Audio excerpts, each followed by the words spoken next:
Okay, Parkins, your reaction. He was a great guest, and thanks again to Josh for joining us. Yeah, I thought the whole conversation was kind of illuminating into why Josh Allen is a superstar and one of the best athletes in the world. Like that answer is super level-headed and correct. It's not a golf tournament.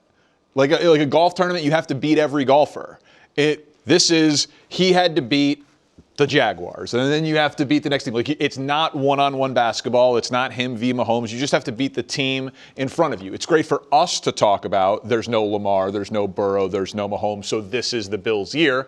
But they can't think like that, and it seemed genuine that he didn't. So whether we can say this was their best chance or not, I believed him that he didn't feel that way. But also when, Nick was like, do you think I'm being fair to him or not? And you guys showed the cartoon, and nice suit, by the way. Thank you. Yeah, amazing. That was an incredible coincidence. More players should have his understanding of we generate all of this interest. People tune in for the games, but everything else is part of the conversation that drives fans to watch the games. Like, that is such a healthy relationship with, it's not mean-spirited, I like your guys' bits. Like, he knows that he's a central main character in this whole sports talk, sports take industrial complex of which we live, and he genuinely seemed comfortable with it. His acknowledgement of the mortality of his athleticism, I just thought he came across great in that conversation. Yeah, I agree. I thought he was very mature. And, you see it in the sound bites in general. This is our first time interviewing him on the show. But, yeah, he came off like a great guy. I would say this, and I do think he was genuine about saying, look, we got to beat these other teams. We can't worry about no Lamar, Mahomes, whatever. But you're also human. And not just him, but everybody in that locker room. And it is just human nature to have felt like whether they, and I agree, I'm sure they didn't have a team meeting. Hey, the Chiefs are out this year. This is our year. No, but did some one-on-one conversations with some guys you're really close with, like, yo, the Chiefs are out, man. We got to get it done this year. This is our year. I would think that some of those conversations took place. You had to feel that way because this has been the team that's in your way. And Nick, we talked about it. Maybe that's why they were so much more emotional after this year's loss than in the previous years. I mean, that's what even if none of those conversations took place, even after talking to Josh, my gut feeling is one of the reasons the loss hit them so hard was because that was bouncing around somewhere in their head. That and it was not disrespect to the Patriots, not like, and we'll clearly beat them, but it was just the team we haven't been able to beat. We beat them in the regular season, and now they're not here, and we don't have to deal with it. But I don't know. What I do know is Danny's point was kind of my takeaway as well, which is I think it is incredibly difficult to be in today's sports media climate, to be a A1 main character who's never won. And to not have that negatively affect your ability to win in the future. I've said for years that one of the reasons I think Kobe was never afraid to take the last shot was he got his first championship when he was a kid, and no one was ever going to be able to hang around his neck, you can't win. And one of the reasons I felt Peyton Manning wasn't better in the playoffs was because his first 2 playoff games he was bad, and he got marked with that to a degree. And Brady was clutch because he was clutch, but also because he was so clutch that one drive in 0-1 that then he didn't have to deal with the weight getting heavier. I don't want to get on a tangent, but did you feel that affected LeBron in his first when he was with Dallas against Dallas? 100%. That it was that I think there is close to a 0% chance LeBron has that series against the Mavs if somehow they had won in 07. You know what I mean? If he had, which they weren't going to, but you know what I mean? Like that it was that the weight. So the reason I give that long explanation is I think Josh, it is so valuable that he has that disposition that he seems to have. That he has a lot of reason to think I'm a jerk. I think I've been fair, but I dropped a banner that said the greatest to never do it. It was tongue-in-cheek. It was whatever. There's reasons for him to either not come on this show or to be surly when he's on here.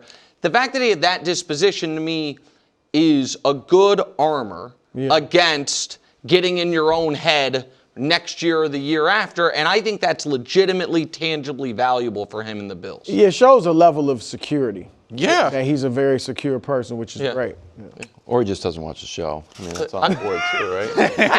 I mean, he was quoting Brew being in the That's true. John, do you have Unless the his viewers? people Oh, no, were like, the hey, Bills use your they do clips in these social bits. media. Yeah, Yeah, they he do, knew you know, you- they he come out knows. in stretchers. Yeah, he knows.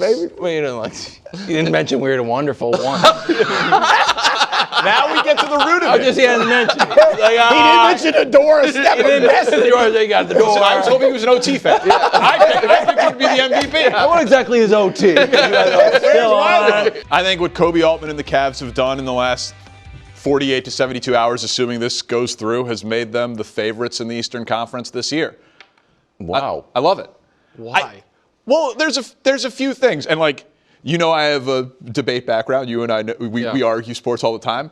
I just want on the front end not turn this in to re-legislating the last 12 years of James Harden's playoff failures. Like, I will concede all of the points. Okay. So what's going to be different this year, though? It's partly that, and I think also. Partly what? Well, no, I think it might be different this year. No, I mean, but if you think they're going to win the East, it's going to be different.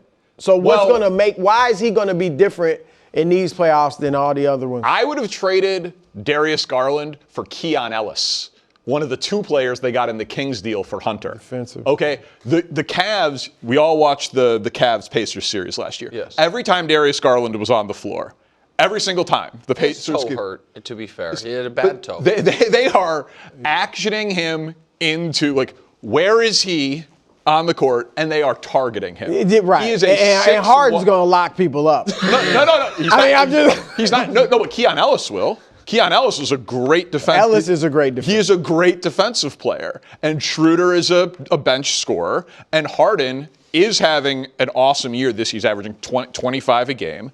And I think that the Cavs are in a spot with Donovan Mitchell being about to decline his player option, and they got 1 year left on Donovan Mitchell, that they are a little desperate. They know they can't win with Donovan Mitchell and Darius Garland as their backcourt because it is putting They're too too much. small, too. They're too small. Yep. It's putting too much pressure on Allen and Mobley in their front court. So they changed up their backcourt, a bench scorer in Schroeder, a great defensive wing or guard in Ellis, and then they will roll the dice on a secondary scorer who is 6'5", compared to Garland, who is 6'1", in Harden, and saying, let's go try to win this with this very different makeup of a team that we had last year. And I can show you Garland. I mean, just in terms of how, like, the on-off rating for him, he's... Yeah, and they've been talking about trading him for a few years. Defensive rating. He's what he is.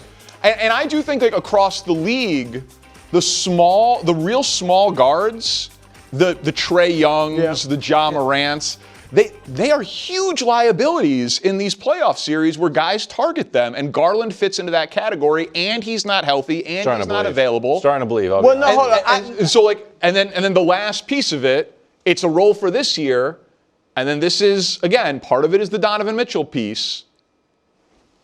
Mobley, Mitchell, Harden, LeBron next year, that team is the favorite in the East. But here, okay, and I said earlier, for this year, I'm with you in that. Look, Donovan's my number one scorer.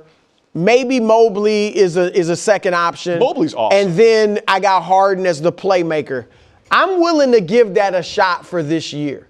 But to do this deal, Harden is like sitting out now with a team in his hometown, with a team full of veterans that is playing phenomenal basketball over the last 2 months because he wants an extension. So are you ready right now, if you were Kobe Altman, the GM for the Cavs, to say, okay, we're going to, as part of this deal, we're giving you 3 years, $125 million. Because that's what's going to make Harden wants happy. To leave the Clippers because they won't give him a deal. What's going to make him happy in Cleveland if they're not committing to that. Any long-term marriage with James Harden is obviously a risk, and it obviously will end poorly. But if you're a year away from losing Donovan Mitchell and being one of the worst teams in the NBA, I'm not terribly concerned about 3 years from now. So can I? So you would agree to do that contract extension? Garland's value is low. I think getting Harden for Garland right now to make this run this year is a worthwhile gamble to try to keep Donovan Mitchell long term. So and I'll be quick here because I know we need to get to the top 10. Top 10 Tuesday. I think all of your Darius, I think you're a little too down on Darius Garland, but directionally I agree with you. I think all your critiques are fair. But he does. We all agree he has some value in this league. Yeah, what I'm saying is, if the goal is, but if you're like, we have to trade him because we have Donovan Mitchell, it doesn't fit here, fine. And I will be very simple on this. If my goal is to win a championship, I would rather trade Darius Garland for anyone than a guy who I know beyond a shadow of a doubt will play his worst basketball and sink our chances the moment it matters. And by the way, at some point, will quit. If basketball character and if rising to the occasion matters at all, then this is your dead last pick. And he's old, and he's going to be on his 6th team. So you can be right that the Cavs, as presently constituted, can't make the finals. And I'm telling you, any other move is better than the one that lands you a guy who quits and plays, has 35 career playoff games with 3 or fewer made baskets. 35! A season's 80 games. Wow. 35 playoff games with 3 or fewer made baskets. And 44 playoff games with as many turnovers as made baskets. Pick a team in the East. Who's your favorite in the East? Detroit. And they made some moves. Right now, I'm just trying to gamble real quick. The Knicks? All right, you got the Knicks. I got the Cavs. Field loses $1,000. If they trade for James Harden, I'll just give you the Cavs on a free roll. You can just have it. Even better. Seafood Tower, maybe. Even better.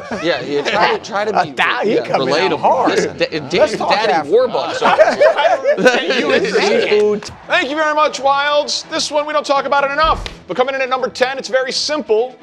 The Kickers. And it's already going to be more than 10. Might end up being 11.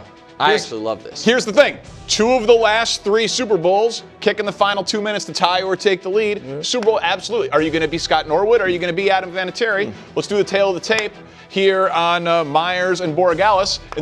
In the regular season, 20th and 21st in made percentage. In the playoffs, Andy Borregales. Another check mark for the Seahawks. Please, Wild. It is not looking good. I think it was a 58-yard kick in the snow. Oh, well, he's missed 2. I think the other one was a super long, end of the half in the snow. If you want to put that, Adam Vinatieri never made any kicks in the snow. He said someone's going to be Vinatieri was in the building. That's what your franchise is all about. I think it's interesting. Put it out there. Coming in at number 9, top 10 players who could decide the Super Bowl. Knicks guy. Too low. Rashid. Too low. Too low. Yeah. Listen, last 2 teams that have had a return touchdown in the Super Bowl, team won the Super Bowl. My Bears in 2006 with Devin Hester did not quite get it done. Coming in at number 8, you might not impact the Super Bowl for good reasons. Will Campbell, left tackle, Patriots, top 5 pick. The numbers, when you add them all up across the board, and we can show them to you, they're not good. Most again going to say this is unbelievable. Most pressure allowed, check mark. most sacks, second worst pressure percentage allowed. How many sacks did he give up to Nick Benito? We can fact check the list at the end of the list. Anybody know? Coming up, Troy, get on that. Who's most likely to take advantage of Will Campbell? Plenty of guys who could have the choice, but DeMarcus Lawrence. Basically the exact inverse of the Will Campbell graphic when you think about the Seahawks defense. He's team ranks. He is their best pass rusher, tackles for loss, quarterback hits, forced fumbles as well. He led the team in that this season. Patriots don't have anybody that's known to fumble. Exactly. So I put DeMarcus Lawrence coming in at number 7. Brew was surprised to see Trevion Henderson. I'm going with Ramondre Stevenson as the 6th most likely player who could impact it. In the regular season, Henderson outrushed in terms of carries Stevenson, but in the playoffs, it's been Stevenson, and he's coming off of 25 rushing attempts in the AFC title game, which is a career high for him. Coming in at number 5, the running back on the other side, Kenneth Walker, really taking advantage of the opportunity of the Charbonnet injury, 20 or more touches. Once in the first 16 games, he's had 3 straight games over 20 touches. Seahawks obviously like to work off play action. Kenneth Walker has to get it going on the ground. Coming in at number 4, it's a debate on whether or not he's the best defensive player on the Patriots, but he's an excellent player. Christian Gonzalez. Are they going to put him on Cooper Kupp and double Jackson Smith and Jigba? Are they going to try to get him to match up one-on-one with Njigba? Will it be a side of the field thing? Simply put, Christian Gonzalez is one of the best cornerbacks in football in these playoffs. 11 catches on 28 targets, no touchdowns, and an opponent passer rating of 39. He is one of the best players in football that we just don't talk about. But if he does get matched up with Jackson Smith and Jigba, good offense tends to beat good defense, and JSN comes in at number 3. He could be the 3rd player all time if he gets just 35 receiving yards in the Super Bowl to have over 2,000 receiving yards for a single season, regular season and playoffs. But it's been recent. It's Puka Nacua this year and Cooper Kupp in the year that he had the triple He needs crown. 35 yards? Yeah, he's at 1965 playoff and regular season combined. Coming in at number 2, it's time to talk quarterbacks. We know that he could be the youngest quarterback ever to win the Super Bowl. Obviously, the quarterbacks are the 2 favorites for Super Bowl MVP, so we could just roll right into it. Sam Darnold coming off the monster NFC Championship game. If we were talking about top 10 lists most likely to impact the Super Bowl, obviously the 2 spots need to go to the quarterbacks. Perfect top 10? No, it's not bad. I would. Surprised your guy Devin Witherspoon wasn't on there. Not enough good receivers for the Patriots for me to it's got to be a shutdown thing. Milton Williams almost made it though. Milton Williams did make it. Danny, he came in at number 11. Another check mark in the Seahawks. It's like 8-0 today. You know what? At this point, I don't want your support. You wanted him to weigh it all week. I'm taking it all in tomorrow. Come strong tomorrow. He is biased towards the Seahawks. No, I'm not going to play the game anymore. God's been he wants me just begging wisdom. for his support. They just been bringing facts. But anyway, where's for the Patriots? Where's my man Travion Henderson? I could see him breaking a long run, or not two, but a long run that kind of seals the deal, maybe decides the game. Ramondre, you're right, has been more valuable in the playoffs, but Ross tells me they're keeping him on ice. Listen, I mean, in the playoffs, Stevenson has 194 rushing yards to 57. Yeah, he hadn't done much in the playoffs. I think this is just a straight usage thing right now. I know early in the year it was blocking. They didn't trust Henderson with pass blocking. Still a little bit of that. And so if it's that, but just I think they're going to ride the hot. He gets a few and he could break something. He doesn't he does. It's not like 3 yards in a cloud of dust. No. It's either going to be cliche. 50 yards or -1. It could be 3 touches and. But his just snap count the last 2 weeks has plummeted. It makes sense. The block. I think against the Broncos you got to watch. If you watch even like the flea flicker, Ramondre comes in and picks up somebody loose. I also think they don't like it when he's on the field. They're not throwing, and so they don't want to have an indicate. You know what I mean? They don't want it to be obvious. So I think maybe that's one of the things that's worked against him. Yeah, it's 51 carries in the playoffs for Stevenson against 24 for Henderson. All right.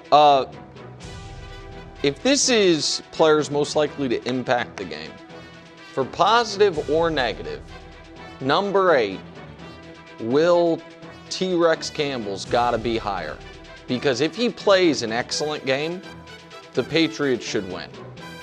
If he plays the way he's played this postseason, which KW can mention, Nick Bonito didn't wreck the game. The numbers Danny showed are the numbers. I don't want to be weird, but those were the Broncos game. He played great though. But KW,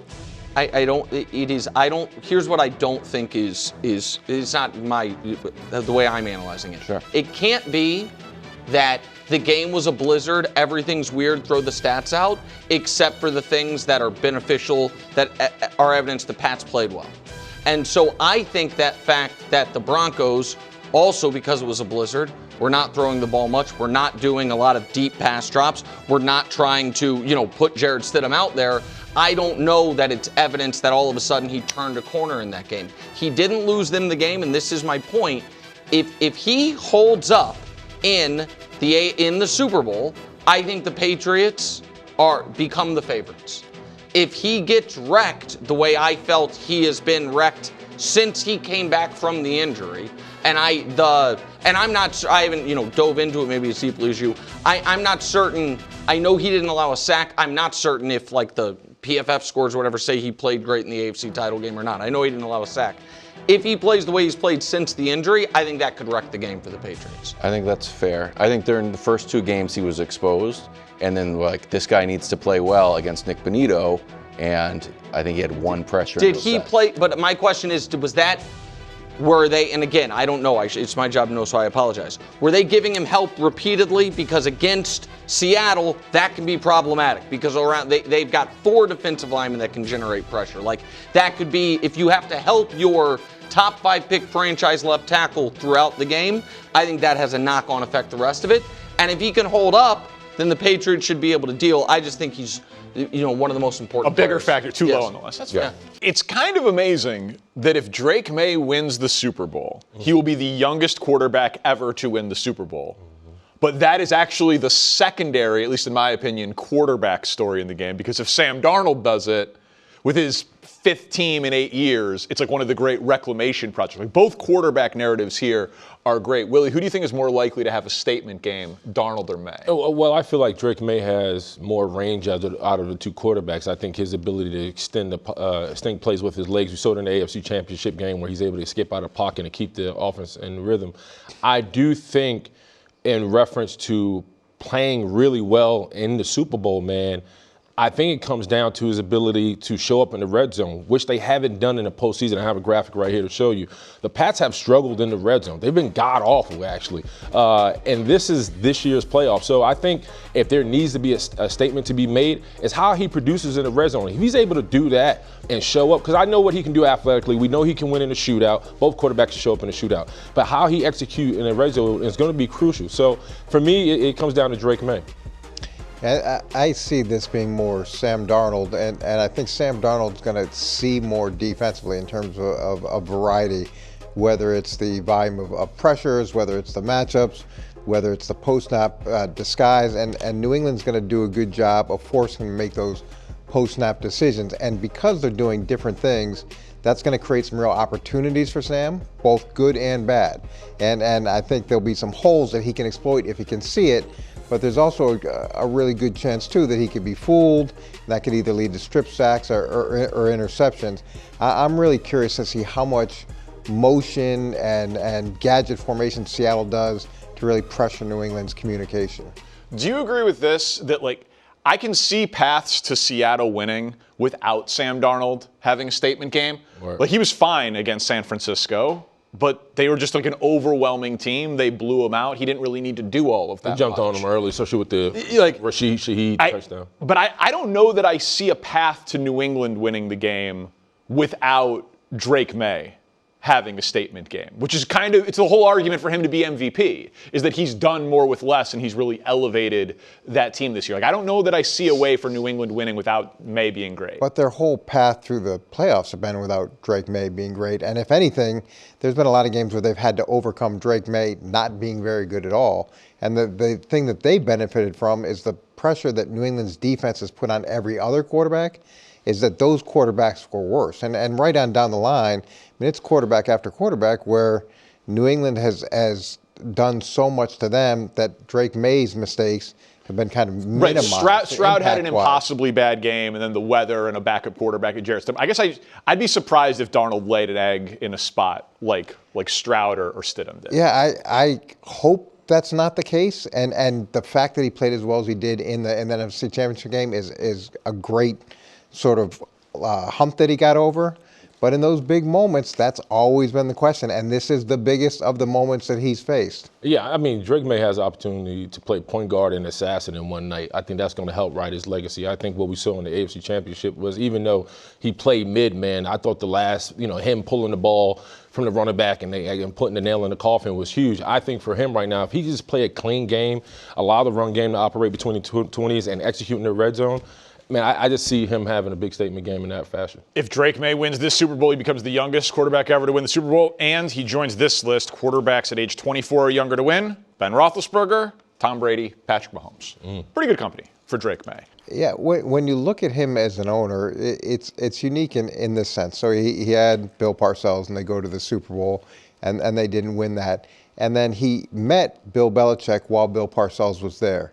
So then Bill, who had one winning season in Cleveland, 1 out of 5 in Cleveland, he then trades a #1 draft pick for Bill Belichick because he has that conviction that Bill can be the coach that he ends up being. So then the dynasty happens, and now a year later he wants to have continuity with Drake Maye, potentially carry on what had been built there. That goes south. He has the strength to blow it up and go get Mike Vrabel, and now he's back in the Super Bowl again. So to be in the Super Bowl with three different coaches, 3 different styles of coaches, and to me the biggest thing is trading a #1 draft pick for a coach that was panned, and having nobody would have done that, but he believed in it, and to me that decision alone merits. But apparently that coach isn't even a Hall of Famer. Yeah, well. No, I feel like for me, to Coach's point, he checks all the boxes. You talked about the 6 Super Bowl rings. He kept the team from relocating, and also he grew the brand. And I think, to Coach's point, his recent masterpiece is really going to get Mike Vrabel, because once he got Mike Vrabel, he said, hey, man, let's turn this thing around. And when Vrabel's got in the building, he cleaned out Gerard Mayo's old position coaches and staff, said, hey, get out of here. Then he hired Doug Marrone and Thomas Brown, your guy who's an intern with the with the Bears.